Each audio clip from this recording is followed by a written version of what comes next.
Hey there guys, how's it going? Reaper here, back with another painting video.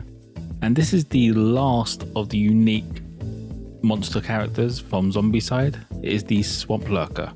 After this, the only minis I've got from the Kickstarter are actual well, you got the fatty bursters, which is 4 of them, but that's still a group, and then we've got just the standard zombies. So we're almost there. We're getting there. But anyway, I primed this in the standard grey that I always do, and we are doing army green for the skin tone for this creature. I'm sort of varying slightly with this colour scheme, as I don't want it to look like the concept art, because the concept art looks weird. So I want the guy to look like he's come from a swamp, so we're going with the army green for the skin, and then you'll see in the video, but the artwork doesn't have like the armor plates that he's got. Or if it does, it's just the same color, and that's wrong. That just doesn't look right to me. So that actually gets done in a different color, so I'm not painting that the army green now.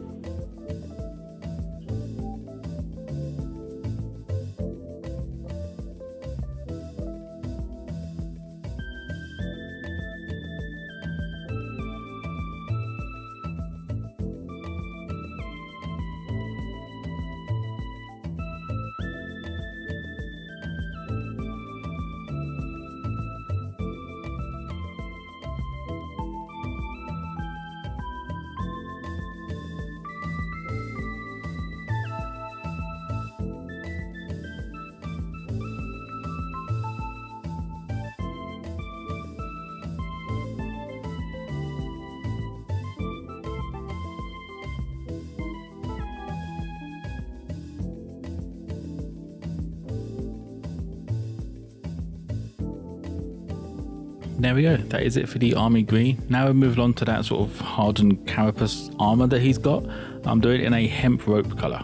As I want it to stand out, but once the wash comes in, it'll sort of blend it all to look like it's more of a natural sort of feel, and it still gives that swampy vibe that you want from a swamp lurker.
And that will be it for the hardened carapace pretty much. I do the fingernails, as you can see, but that does change later on. I don't like the way that looks. But now we've moved on to the tattered remains of his clothing, and I'm doing Wolf Grey, which is actually probably my favourite colour that Army Painter does, as it's so versatile.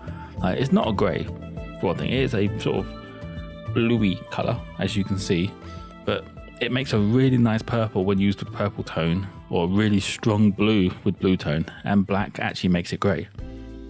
So it's probably one of the best colours for doing a subtle shade of lots of different colours in one, almost.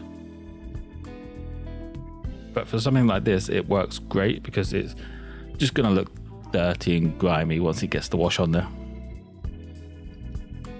And then we're moving on to Crusted Sore, which is the inside of the mouth. I do the tongue in this colour as well, but I make sure the tongue is thinned down and very wet paint, as you'll see later on why. I also do what looks like skin tearing apart on the elbow. I'm not sure if that's what it actually is, but that's what I went for. As you can see as well, I do start to do the blood on the hand and then realise way too early I need to do some other bits before doing that, such as Banshee Brown, which we've moved on to now. This is for all the teeth, all the bones and spiky bits coming out of the carapace, along with the fingernails and the claws. I do in this as well.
There we go, that is it for all the bony protrusions on this guy. Now we're moving on to Phoenix Flames for the eyes, and also this is the reason I done the Crusted Sore on the tongue a wet paint, is because I wanted to wet blend Phoenix Flames into the tongue, so it doesn't give it a solid colour, it's sort of a tonal sort of variance in there while doing it. But now we've moved on to Strong Tone, and this is the entire model is being covered in this, as I want to give it that sort of grimy swamp look, as a lot of the creatures I've done for Zombicide have varying colours and different tones, and they're quite, I wouldn't say vibrant, but they don't sort of have a theme of something like this is from a swamp, so it's going to have a swampy look.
Okay, that is it for the strong tone. Now on to the only highlight, which is Banshee Brown.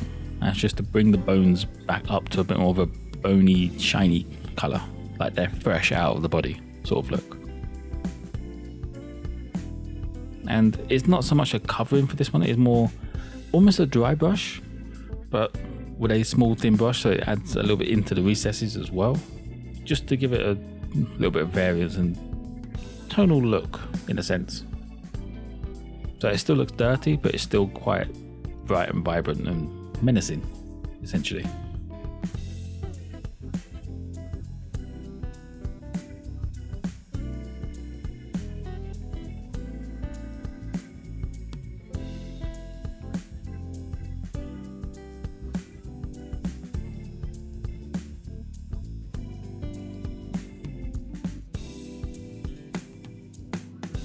Those are the only highlights we're doing on this. Now on to matte black for the base. And as usual, any matte black works. This is the Reaper primer, as I like the way it dries pretty much smooth every time I use it. So I just use that for basing because it removes the base basically. You don't notice anything on the base because it's just a flat black, which is good. But I've done the same thing with Army Painter's matte black as well. I'd rather use that for actually painting a mini than just a base. So whatever I have around, I just use as the black base. Now that's done, we're going to go on to the add in the blood look, which is obviously optional, as once the black's on there, it's fine, you can leave it at that.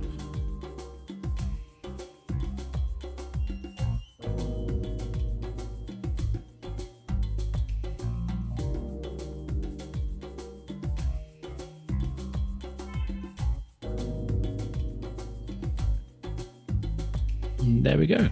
And then we come back with something I don't normally do and probably won't do again, but I am adding Abomination Gore to some of the blood as well, just to make it look a bit of sort of variance and a bit more fresh on some of it, which it's very orange compared to what I thought it was, and probably won't be doing it again. But now we've moved on to Glistening Blood, which is the sort of ready gloss varnish, which just gives it a sort of glistening blood look. Well, yeah, that's literally what it's meant for.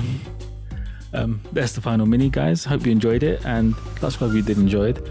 I will be back soon with the Bursting Fatties. See ya.